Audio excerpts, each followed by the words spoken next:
Good morning. How about that game last night? Well, truth be told, I don't know how the game ended or what happened afterward.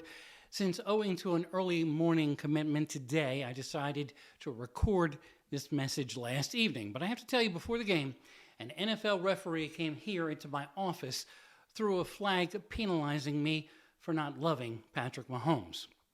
All right, seriously. The federal judge in Massachusetts holds a hearing today after he put a hold on the wholesale offer to federal workers by President Trump, OMB, Elon Musk, and Doge for them to quit and be paid for the rest of the fiscal year.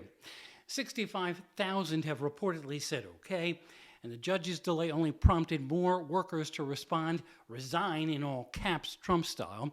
The offer to get rid of everybody but a few hundred of U.S. aid workers is also on hold by another judge's order.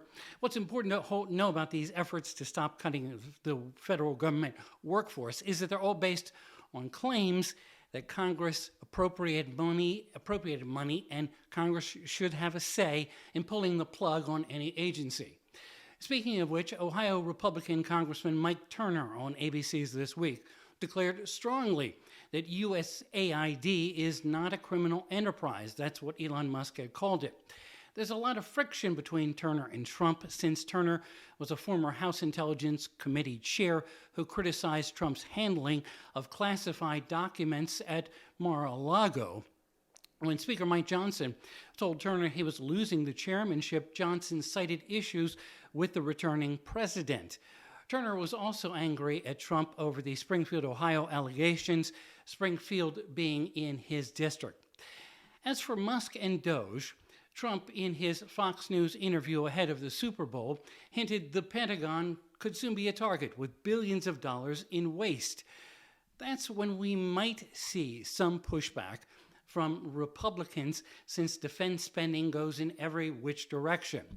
And GOPers love to cut domestic funds but may balk at an unfettered Musk's recommendations of the military.